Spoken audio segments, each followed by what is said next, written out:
Hi, thank you for joining me today to learn more about autism training for law enforcement, presenting strategies that stick.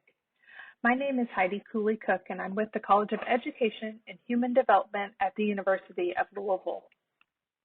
I'd like to share a little bit of information with you about the why.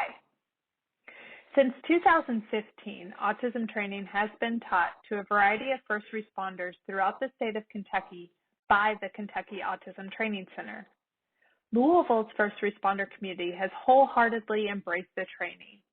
All Louisville Metro Police, fire, corrections, and emergency medical personnel have participated in this free 2-hour training. It is now a part of the Louisville Police, Fire, and Correction Training Academy curriculum. The training, while it is ever developing, has been refined based on feedback of the participants and research of colleagues from across the United States.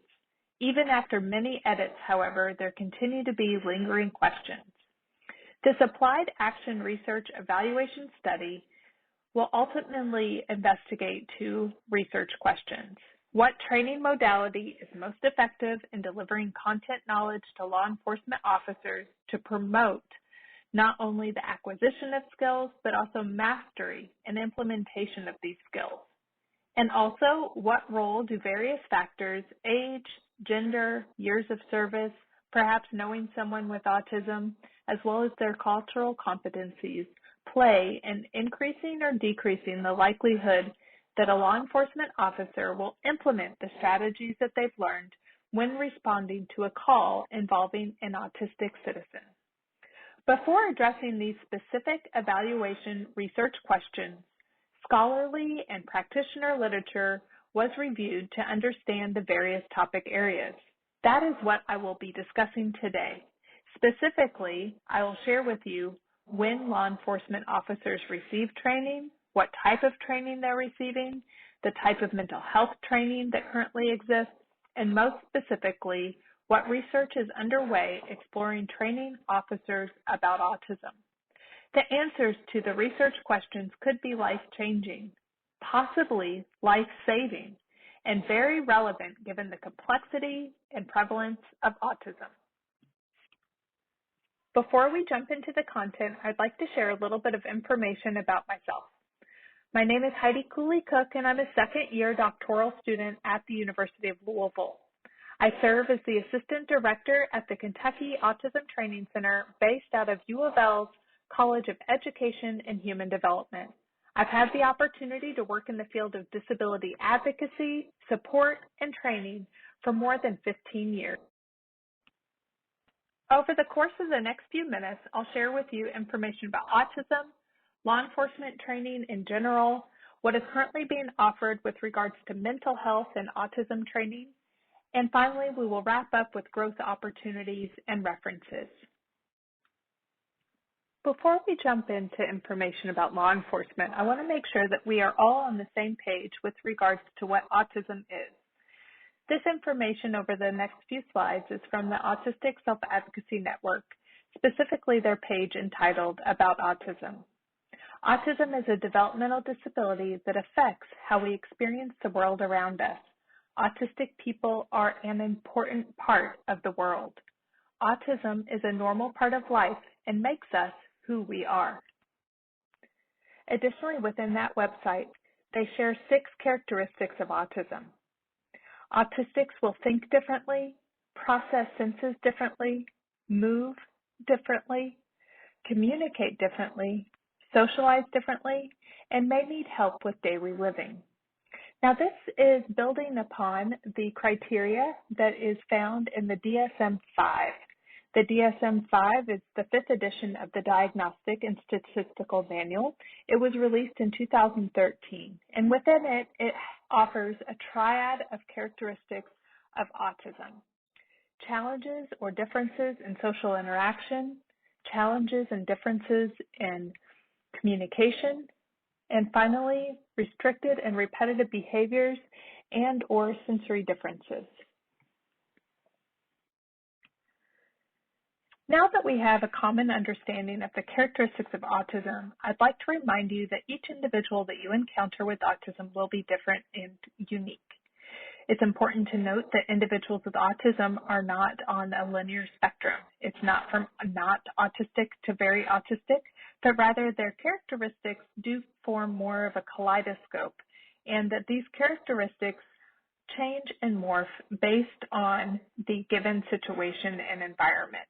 So in an emergency situation where they might not know the person, their routine might have been disrupted, and or there might be other things going on in the environment that cause stress or anxiety, that one or more of these characteristics might be impacted, and they might have a greater challenge than if they were in an environment where they feel comfortable and confident and prepared.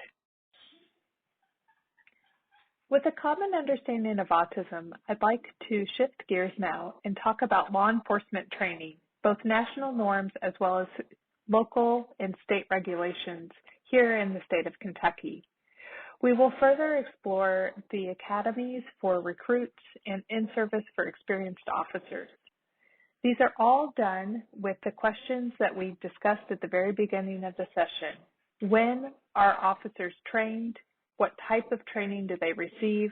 And then more specifically, what type of training exists regarding mental health and or autism, both nationally and here locally in the state of Kentucky.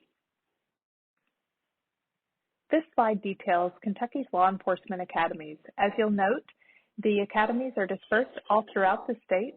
The Department of Criminal Justice Training Academy is located at Eastern Kentucky University in Richmond. Now, as we look at the national norms versus the state regulations, and we are specifically looking at the academies versus the in-service, I'd like to share with you a little bit of information.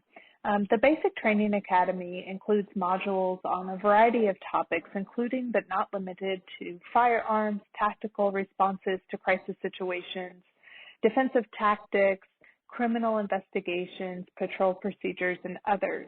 These topic areas are consistent with the most common topics reported by those participating agencies in the large study developed by the Department of Criminal Justice that I noted earlier. Of those agencies that did respond to the survey, 97% of them included some type of community policing within their academies.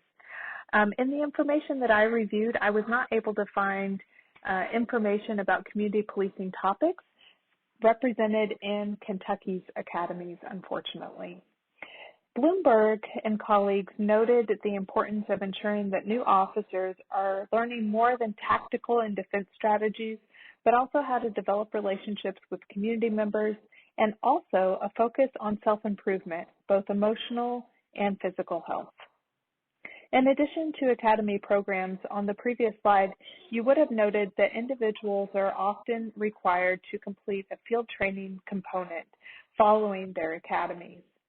That large study done by the Department of Criminal Justice found that more than a third of academies across the nation had a field training requirement. Now, once an individual has completed their academy, they are not done with training. In fact, that is just the beginning. In the state of Kentucky, individuals are required to receive 40 hours of in-service every year. This can be provided at the location for which they are employed, as well as oftentimes through the Department of Criminal Justice Training. They offer more than 200 approved courses each year.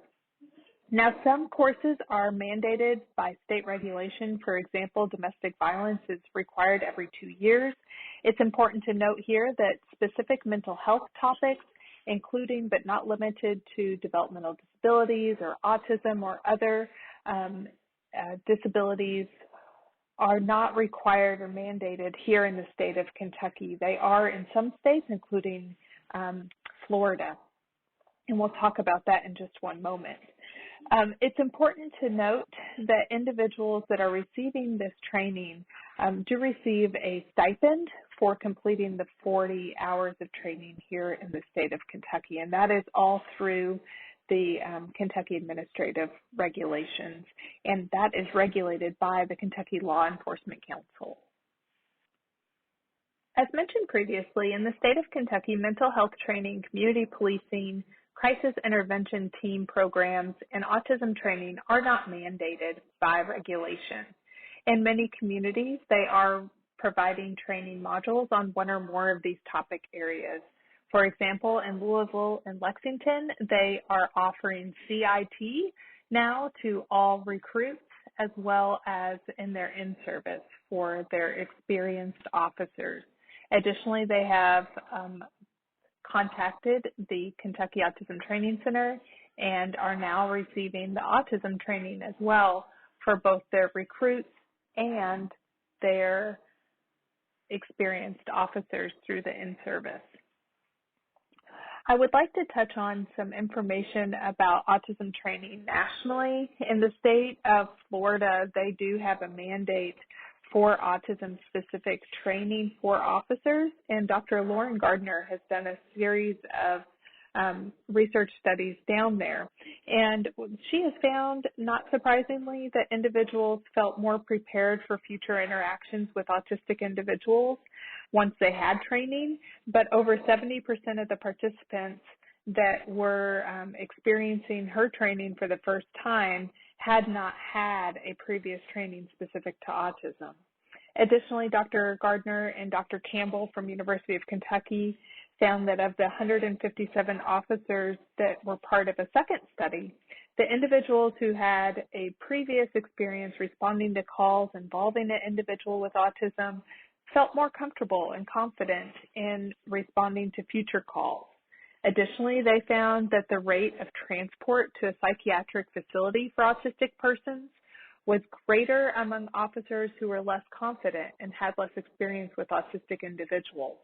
Now, this is interesting because if you look at the research regarding CIT, the crisis intervention training, some of the information that's listed there, some of the critiques is that while it is great that the CIT program is decreasing incarcerations or individuals being a part of the criminal justice system whenever law enforcement is responding to individuals with mental health or developmental disabilities, those individuals, that service is simply being shifted away from criminal justice and into the mental health system. So it could be that they're being taken to a psychiatric facility or simply to a hospital.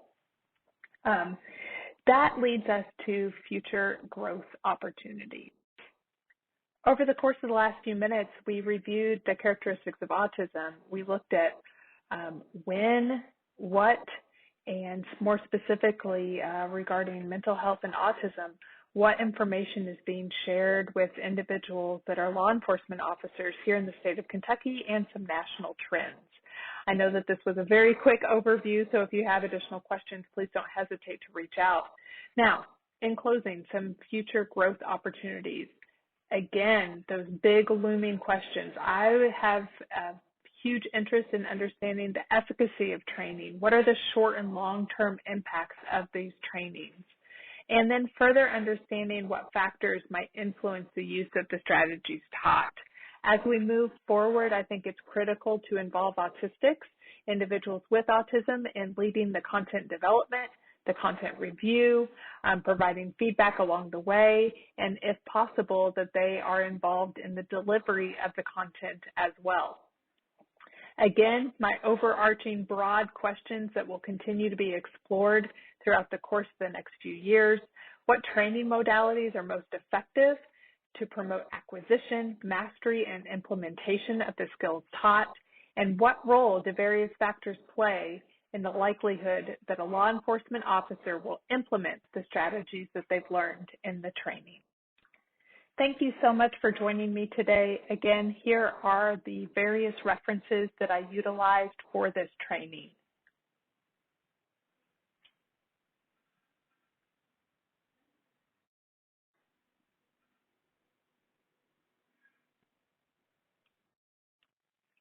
Lastly, here is my contact information. I know that we breezed through a lot of information in a very short amount of time. If you'd like to discuss this further, please email me. And Also on here is the Kentucky Autism Training Center's website. Please feel free to peruse that website, follow us on Facebook, find additional information, and please don't hesitate to reach out if you have any questions regarding autism, both personally or professionally. I wish you well. Take care.